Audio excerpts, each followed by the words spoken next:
Hello everyone, मी नम्रता तुमचं माझ्या YouTube चॅनलमध्ये स्वागत करते.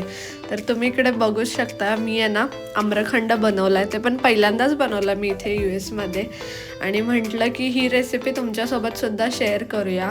आणि इतका इझी आहे आणि मी एकदम स्क्रॅचपासून बनवला. आणि म्हटलं की मी ज्या चुका केल्यात ना तर त्या तुम्ही करू नये, म्हणूनच मी हा ॲक्च्युली व्हिडिओ बनवला.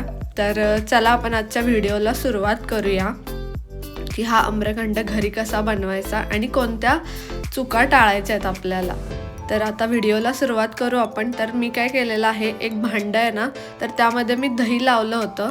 घरी आपलं जे दही लागतो ना तर ते, तर आपलं नॉर्मल जेव्हा दही लागतं ना तसंच मी दही लावलं. आणि त्याला ना एक काय केलं, मोठं असं मलमलचं कापड घेतलं स्क्वेअर शेपमध्ये कट करून, आणि त्याला पाण्याने स्वच्छ धुवून घेतलं. पाण्याने स्वच्छ धुवून घेतल्यानंतर त्यातलं जे सगळं पाणी आहे ना तर ते पूर्ण सगळं निथळून घ्यायचं. आणि त्याच्यानंतर आपल्याला या मलमलच्या क्लॉथमध्ये ना आपण जे दही लावलेलं होतं ना तर ते दही याच्यामध्ये आपण टाकायचं, आणि ते जे पाणी आहे ना तर या मलमल क्लॉथमधून पूर्ण ते स्ट्रेन होईल. तर तुम्ही इकडे बघा, मी एक बाउल घेतला आहे, आणि आता या बाउलमध्ये ना आपण जे कापड धुवून घेतलेलं होतं तर ते इथे छान पसरवून घ्यायचं. आणि हे पसरवून झाल्यानंतर आपण जे दही लावलेलं होतं एका भांड्यामध्ये, तर हे दही आपल्याला यामध्ये टाकायचं आहे. तर आहे ना मला तुम्हाला इथे एक गोष्ट सांगायची आहे की जेव्हा आपण हे दही लावतो ना, जेव्हा आपल्याला आम्रखंड बनवायचं आहे, तर त्याच्यासाठी लागणारं जे दही आहे ना तर ते थोडंसं जास्त आंबट असायला पाहिजे. तर आपण जे नॉर्मल दही लावतो ना तर त्याची ॲसिडिटी थोडी कमी असते. तर जेव्हा आपण आम्रखंड बनवणार तेव्हा जे आपल्याला दही पाहिजे तर ते थोडंसं जास्त वेळ अजून ठेवायचं, म्हणजे जेणेकरून त्याचा जो आंबटपणा आहे तो जास्त डेव्हलप होईल. तर माझं हे जे दही होतं ना तर ते जास्त आंबट नव्हतं, नॉर्मली आपण जसं घरी लावतो तेच दही होतं. तर त्यामुळे ना आम्रखंडाला तो जास्त आंबटपणा असतो ना तर तो जरा कमी आलेला. पण तुम्ही ही चूक करू नका, हे जे दही आहे तर तुम्ही जास्त वेळ ते थोडंसं आंबवायला ठेवा. आणि त्यानंतर मग तुम्ही हे असं मलमल क्लॉथमध्ये आपण त्याला पाणी पूर्ण स्ट्रेन करून आपण त्याला ओव्हरनाईट ठेवून द्यायचं आहे. तर मी इथे काय केलं, हे जे दही आहे तर ते कापडामध्ये बांधून घेतलं, आणि मी ह्याला रात्रभर ठेवलं पूर्ण पाणी निथळेपर्यंत. तर तुम्ही काय करायचं, म्हणजे आता आपल्याकडे बेसिन्स तर असतातच सगळ्यांच्या घरी किचनमध्ये, तर मी त्या नळालाच तिथे टाय करून दिलं हे, म्हणजे जे खाली ड्रॉप आहे ना तर ते सगळं खालीच पडेल आणि पूर्ण जे चक्का आहे तर तो रेडी होईल. तर जेव्हा तुम्ही 7 ते 8 तास जेव्हा हे दही असं बाहेर हँग करून ठेवता तर त्याची जी ॲसिडिटी आहे ना तर ती अजून वाढते. तर जे चक्क्याला आपल्याला जसं आंबटपणा जास्त पाहिजे तर तो डेव्हलप होतो. तर हीच मेन गोष्ट आहे की आपल्याला 8 तास असं थोडंसं बाहेर ठेवायचं आहे ते, आणि पूर्ण जे पाणी आहे तर ते पूर्ण ड्रेन आउट होऊन द्यायचं. तर तुम्ही इकडे बघा, 8 तास झाल्यानंतर तुम्हाला मी इथे ओपन करून दाखवते की जे सगळं पाणी आहे ना ते पूर्णपणे खाली ड्रेन आउट झालं, आणि फक्त आता वर एकदम घट्ट असा चक्का राहिलेला आहे. तर तुम्ही इकडे बघा, इतकं मस्त झालाय ना हा चक्का. पण आहे ना हा चक्का थोडासा आंबट नव्हता जसा आपल्याला आम्रखंड आणि श्रीखंडासाठी पाहिजे ना, तर त्यामुळेच मी तुम्हाला सांगते परत की आंबवलेलं थोडंसं दही घ्यायचं, म्हणजे जेणेकरून चक्कासुद्धा आंबट होतो तुमचा.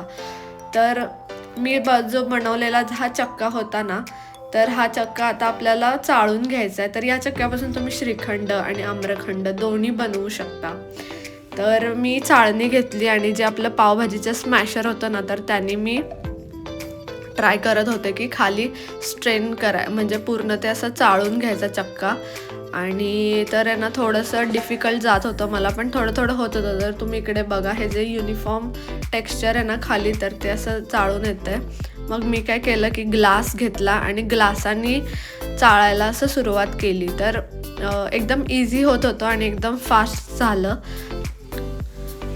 तर आपण जेव्हा आम्रखंड बनवतो आणि हा जो चक्का रेडी झालेला असतो तर त्याला चाळणीमधूनच का बारीक करून घ्यायचं, तर त्याच्या मागे एक रिझन आहे की जे आपण जो चक्का बनवतो तर त्यामध्ये ना थोडेसे ग्रॅन्युअल्स असतात, म्हणजे गाठी असतात काही काही, तर ना त्या श्रीखंड आणि आम्रखंड आपण जेव्हा आपण बनवतो तर त्यामध्ये येऊ नये ना म्हणून हे जे आपण चाळणी आहे त्यातून हे पूर्ण असं चाळून घ्यायचं, म्हणजे जेणेकरून जो आपला चक्का आहे तो एकदम छान असा युनिफॉर्म टेक्स्चर येतं आणि त्याच्यामध्ये कोणत्याही प्रकारच्या गाठी वगैरे काही राहत नाहीत आणि एकदम सॉफ्ट असा चक्का तयार होतो. तर मी काय केलं, 2 पोर्शनमध्ये डिवाईड केला, थोडासा मी चक्का साईडला काढून ठेवला आणि मी ना इथे नॉर्मल मँगोचा पल्प बनवलेला होता, त्यामध्ये फक्त मँगो आणि थोडीशी साखर टाकून त्याला मिक्सरमध्ये बारीक केलेलं होतं आणि त्याच्यामध्ये मी पाणी नव्हतं ॲड केलं कारण आम्रखंड बनवायचं आहे त्याच्यामुळे.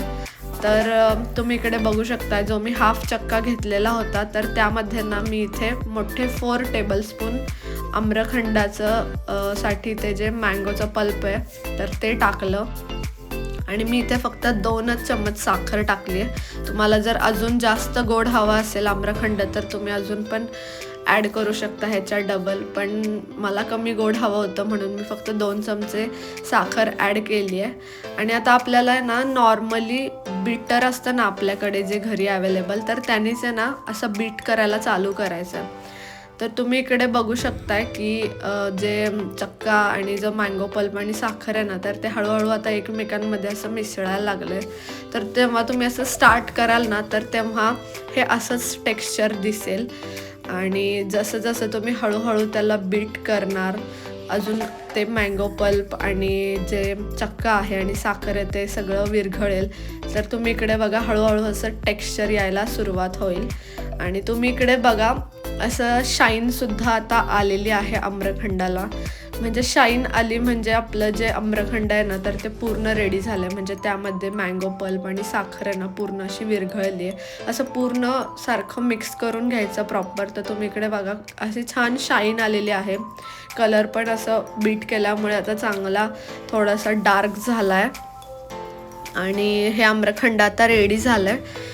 तर तुम्ही आहे ना हे आम्रखंड थंड करून डायरेक्ट तुम्ही सर्व करू शकता. तुम्हाला अजून काही त्याच्यामध्ये ड्रायफ्रूट्स वगैरे ॲड करायचे असतील तरीसुद्धा तुम्ही करू शकताय. तर तुम्ही इकडे बघा हे माझं आम्रखंड असं चांगलं चमकत वगैरे होतं, फक्त जो आंबटपणा होता ना तर तो जास्त नाही आला.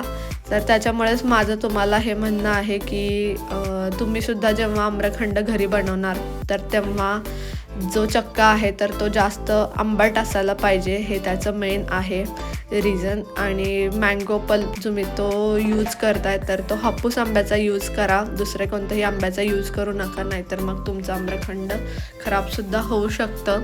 तर माझं जेव्हा आम्रखंड रेडी झालं तेव्हा असं दिसत होतं, टेस्टलासुद्धा छान लागलं, फक्त जे आंबटपणा होता आम्रखंडामध्ये रेडीमेड आम्रखंडामध्ये जो येतो तर तो येत नाही, म्हणजे थोडासा आला नाही, पण टेस्टला चांगलं लागत होतं.